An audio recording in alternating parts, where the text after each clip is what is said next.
बाली एक महान असुर राजा था जिसने स्वर्ग पर विजय प्राप्त की थी। इंद्र के कहने पर विष्णु अदिति के गर्भ में एक ब्राह्मण लड़के के रूप में पैदा हुए और उस स्थान पर गए जहां बाली एक महान यज्ञ कर रहा था। यह भगवान विष्णु का वामन अवतार है। बाली एक महान असुर राजा था जिसने स्वर्ग पर विजय प्राप्त की थी।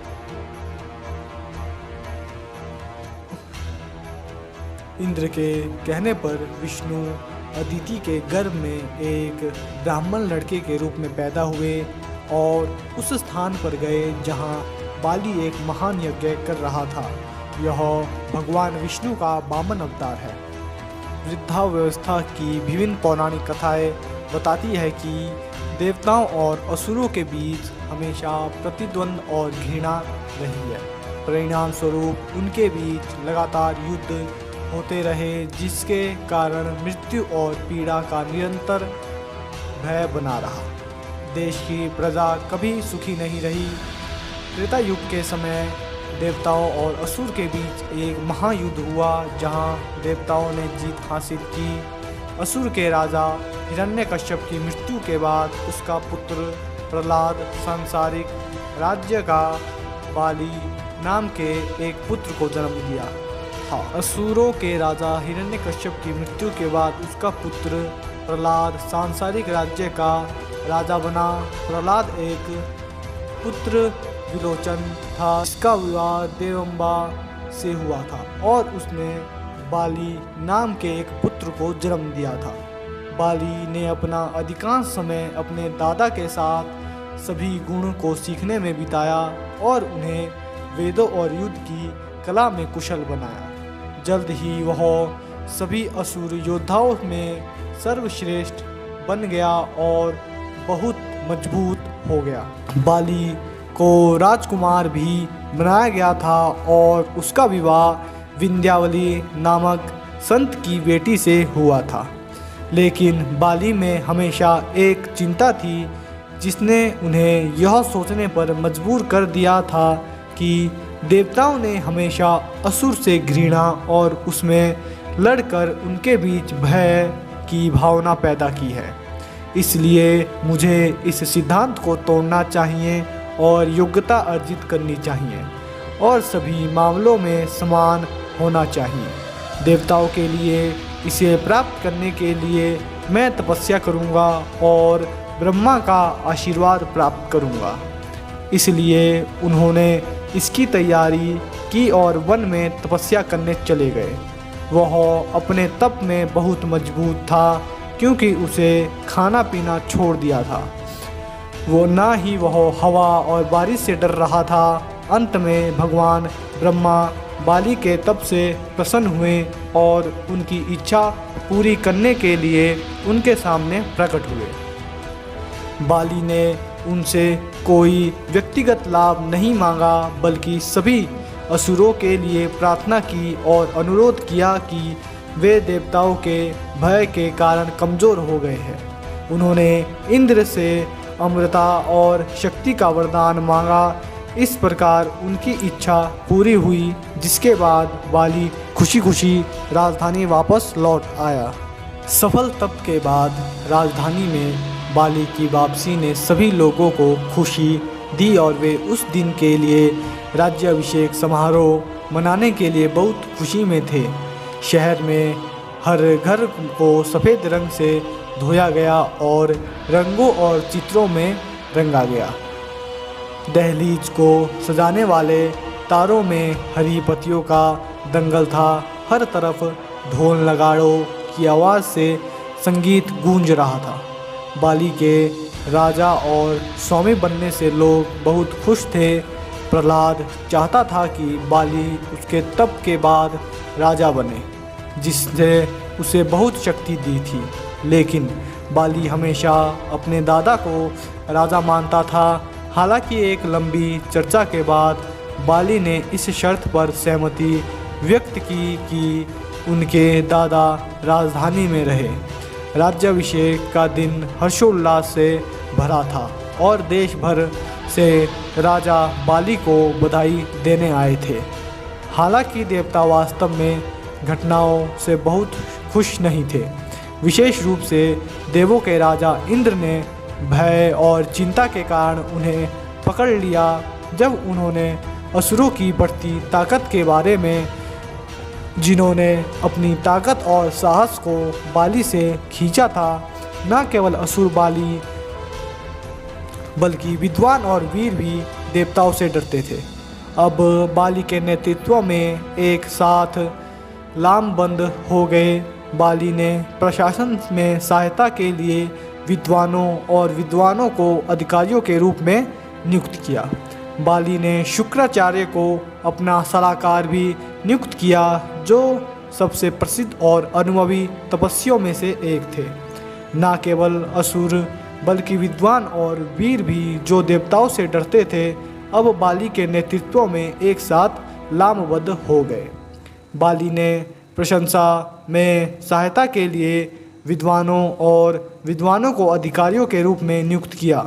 बाली ने शुक्राचार्य को अपना सलाहकार नियुक्त किया, जो उसे प्रसिद्ध और अनुभवी तपस्वियों में से एक थे।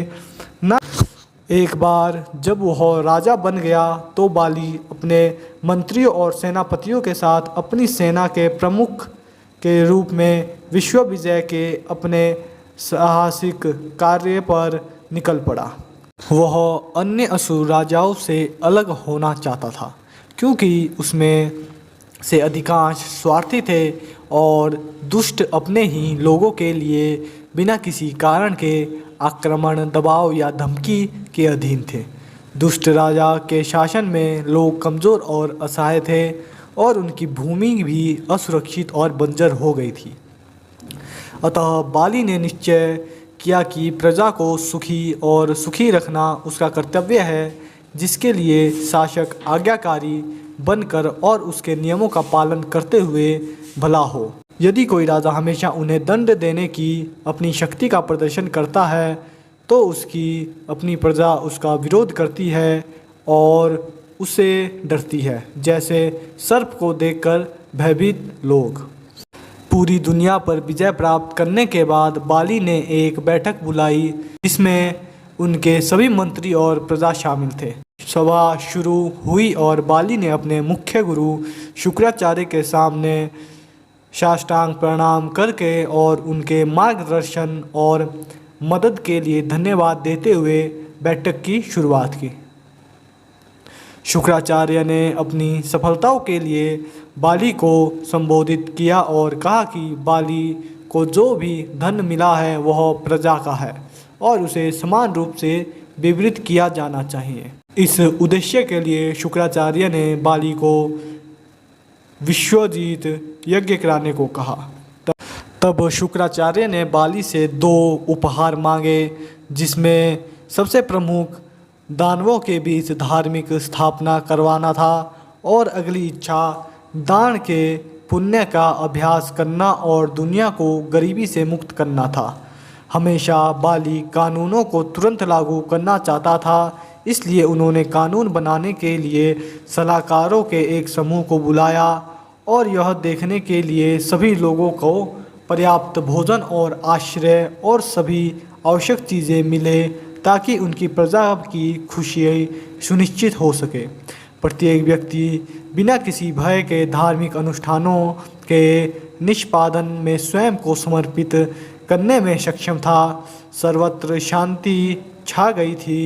बाली यहीं नहीं रुका, बल्कि उसने अपनी प्रजा के सुख और कल्याण को सुनिश्चित करने के लिए साम्राज्य के सभी हिस्सों की यात्रा की। हर तरफ हरी भरी फसलें देखकर वह खुश हो गया।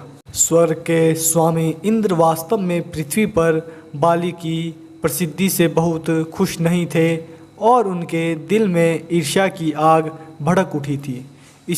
इसलिए इंद्र ने देवों को बुलाया और उन्हें बाली की दिन व दिन बढ़ती ताकत के बारे में बताया, जो स्वर्ग में देवताओं की सर्वोच्चता को खतरे में डाल देगा। लोगों के बीच हिंसा और गैरकानूनी व्यवहार को भड़काने के लिए इंद्र ने काली पुरुष को भेजने का फैसला किया ताकि बारिश ना हो और कोई फसल ना हो जो बाली के खिलाफ विद्रोह का कारण बने।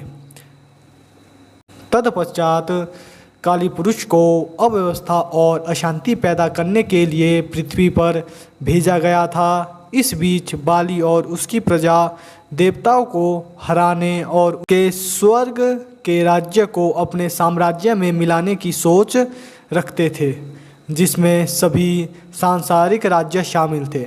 उन्होंने यह भी सोचा कि इंद्र बाली की वीरता और ताकत से मेल खाने की उम्मीद नहीं रख सकते। हमें देवताओं को हराना चाहिए और उनके स्वर्ग के राज्य को अपने साम्राज्य में मिलाना चाहिए। यह निर्णय लिया गया कि यह समय बाली को ब्रह्मा से प्राप्त वरदान का पूर्ण लाभ प्राप्त करने का है। तो शुक्राचार्य ने सही समय तय किया और पुष्टि की और दानव सेना स्वर्ग पर आक्रमण करने के लिए तैयार हो गई।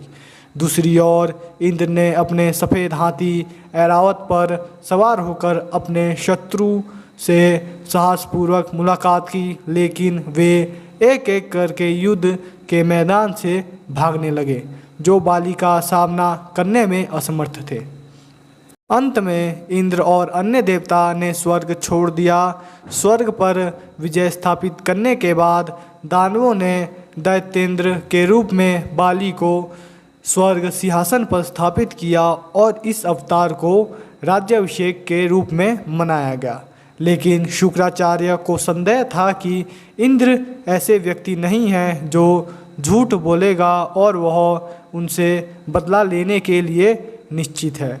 इसलिए उन्होंने बाली को अपनी आधिपत्य बनाए रखने के लिए एक अश्वमेध घोड़े की बलि करने की सलाह दी।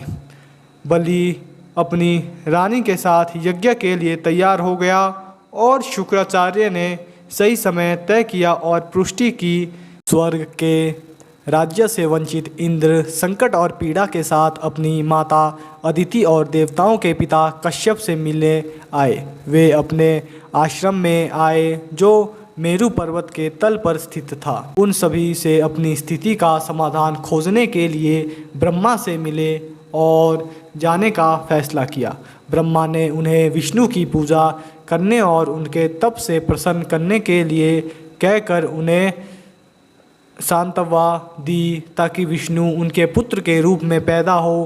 केवल भगवान विष्णु ही बाली को परास्त कर उन्हें आशीर्वाद दे सकते थे। तदनुसार कश्यप और अदिति ने विष्णु को प्रसन्न करने के लिए तपस्या की। तपस्या और से प्रसन्न होकर भगवान नारायण उनके सामने प्रकट हुए और उनसे उनकी इच्छा पूछी। उन्होंने बलि की मदद से दानवों के इंद्र के राज्य पर कब्जा करने के तथ्य को व्याख्या की। तो देवताओं ने अपनी शक्ति और राज्य खो दिया है। उन्होंने नारायण को उद्घृत किया कि दानवों ने भगवान के कानून का उल्लंघन किया है और गर्व के साथ व्यवहार कर रहे हैं और वे कठोर और अशिष्ट थे। उन्होंने भगवान नारायण से उनके पुत्र के रूप में जन्म लेने के और बाली को हराने का अनुरोध किया, लेकिन नारायण उनके लिए बिल्कुल स्पष्ट थे कि बाली को हराना आसान मजाक नहीं था, क्योंकि उन्हें सृष्टिकर्ता ब्रह्मांड का क्योंकि उन्हें सृष्टिकर्ता ब्रह्मा का आशीर्वाद प्राप्त है। नारायण ने उन्हें सुझाव दिया कि कोई अप्रत्यक्ष तरीका या एक चाल केवल बाली के साथ ही काम कर सकती है। इसके बाद ही कश्यपा और अदिति खुश हुए और दोनों को सुकून मिला। देवता अब संतुष्ट हो गए और शांति से चले गए और अच्छी बात होने की प्रतीक्षा में चले गए। लेकिन नारायण उनके लिए बिल्कुल स्पष्ट थे कि बाली को हराना आसान मजाक नहीं है, क्योंकि उन्होंने सृष्टिकर्ता ब्रह्मा का आशीर्वाद प्राप्त है। नारायण ने उन्हें सुझाव दिया कि